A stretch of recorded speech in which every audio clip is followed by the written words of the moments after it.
फैक्टैक भाई आजकल data beaches बहुत हो रहे हैं। आपको ये तो पता ही होगा दोस्तों कि आजकल डेटा बीचेस कितने हो रहे हैं। किसी का डेटा चोरी हो जाता है, किसी का फेसबुक का डेटा चोरी हो जाता है। तो आज मैं आपको डेटा बीच के बारे में बात करेंगे हम सब। देखिए, पहले मैं आपको ये बताऊंगा कि डेटा बीच होता क्या है। उसके बाद हम टॉप के जो डेटा बीचेस की बात करेंगे कि कितने मिलियन और बिलियन ऑफ डेटा चोरी हो चुके हैं। तो सबसे पहले हम बात करते हैं डेटा बीच के बारे में। देखो दोस्तों, डेटा बीच क्या होता है। आपका आप जो फेसबुक में या गूगल में या किसी भी वेबसाइट में अगर आप अपना डेटा डालते हैं तो उस वेबसाइट में आपका डेटा स्टोर हो जाता है। पहले तो ये बात। उसके बाद क्या होता है, वो आपके डेटा का एक डेटा बेस बना लेते हैं। मतलब डेटा जो मिलियंस में होगा उन सब का एक डेटा बेस बना दिया जाएगा और उस डेटा बेस को वो उनके ज़रूरत के हिसाब से यूज़ करते हैं। तो डेटा बीच मतलब अगर कोई हैकर है या फिर थर्ड पार्टी पर्सन है, वो आपके डेटा के डेटा बेसिस में घुस के, उस वेबसाइट के डेटा बेस में घुस के उस डेटा को चुरा लेते हैं। तो उसे ही डेटा बीच हो जाता है। मतलब डेटा को चोरी कर लेना, मतलब हैकिंग कर लेना उस वेबसाइट्स की। तो ऐसे करके ही आजकल आपको बहुत सुनने में आ रहा होगा कि डेटा बहुत सारे मतलब चोरी हो चुका है। तो आज अभी मैं आपको बताता हूँ कि टॉप के जो डेटा बीचेस हुए जो आजकल, उनके बारे में। तो सबसे पहला जो डेटा बीच हुआ है वो याहो का डेटा बीच हुआ था, जो 2017 में हुआ था।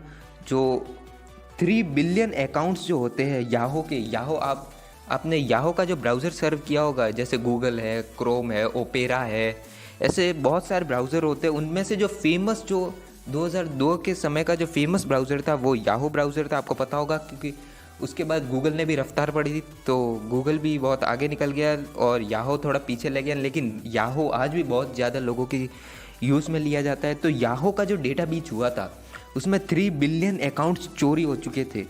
और बात करते हैं नंबर 2 की, तो नंबर 2 पे आधार डेटा बीच। अगर आप एक इंडियन सिटीज़न है फॉर एन एग्जांपल, तो आपका आधार कार्ड तो होगा ही। तो आधार कार्ड का भी डेटा बीच हो गया था, मतलब आधार कार्ड का भी डेटा चोरी हो गया था गवर्नमेंट ऑफिस में से। जी हाँ, ये सच है।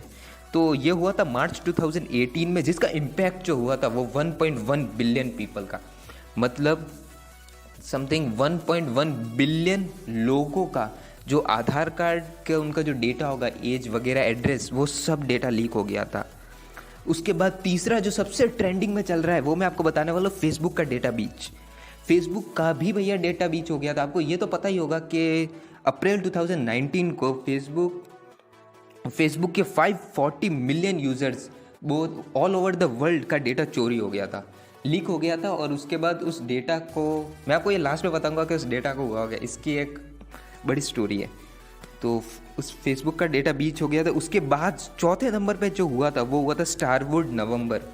स्टारवुड बहुत बड़ी कंपनी है, मतलब होटलिंग के लिए कंपनी है, जानी जाती है। आपको पता होगा ये बहुत बड़ी कंपनी है। और नवंबर 2018 में 500 मिलियन गेस्ट जो आते हैं, मतलब स्टारवुड है तो उधर गेस्ट तो आते होंगे, तो 500 मिलियन गेस्ट का डेटा बीच हो गया था, डेटा चोरी हो गया था। और पाँचवें नंबर पे है ट्विटर। देखो, सोशल मीडिया के जो चीज़ें होती हैं इनका मतलब डेटा बीच होना तो कॉमन होता है, लेकिन ट्विटर, अगर आप एक आम आदमी नहीं है तो आप फेसबुक तो नहीं चलाते होंगे, लेकिन अगर आप फेसबुक नहीं चलाते तो भैया तुम एक बड़ी हस्ती हो। और अगर तुम एक बड़ी हस्ती हो तो ट्विटर तो चलाते ही होगे। और ट्विटर का भी भैया डेटा बीच हो गया था, जो 2018 में हुआ था, करीबन मई के महीने में। और जिसमें 330 मिलियन यूज़र्स का डेटा चोरी हो गया था। मतलब ये तो पता ही है भाई, ट्विटर में बड़ी हस्तियाँ आती है तो उसमें से 330 मिलियन लोगों का, मतलब बड़ी हस्तियों का डेटा चोरी हो गया था। और पाँचवें नंबर पे मतलब बिजनेस की एक वेबसाइट है, आपको पता है, लिंक्डइन करके।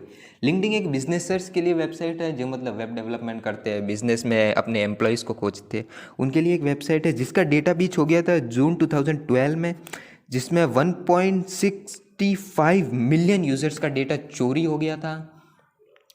तो अब मैं आपको बता रहा हूँ कि ये थे कुछ, मतलब अभी ट्रेंडिंग पे जो चल रहे हैं उसके बारे में। अब मैं आपको बताता हूँ कि फेसबुक का डेटा बीच का क्या हुआ था। देखिए, फेसबुक का जो डेटा बीच हुआ था उसमें 540 मिलियन यूजर्स का डेटा चला गया था। और जो हैकर था उसने उस डेटा को बेचने की बजाय उसको एक किसी वेबसाइट्स पर डाल दिया। और मैं आपको एक सीक्रेट बताऊँ, वो जो भी डेटा है, पूरा जो सब यूज़र्स का डेटा है, वो आज भी टेलीग्राम पर अवेलेबल। मैं आपको उसकी लिंक तो नहीं बता सकता फॉर सिक्योरिटी पर्पस, लेकिन अगर आप उसका थोड़ा रिसर्च करें या थोड़ा जान ले तो आपको पता लग सकता है कि वो टेलीग्राम पे कहाँ पर अवेलेबल है। तो देखिए दोस्तों, मैं आपको अगर इसके लिए तनहा करना चाहता हूँ कि ऐसे काम आपको नहीं करने चाहिए।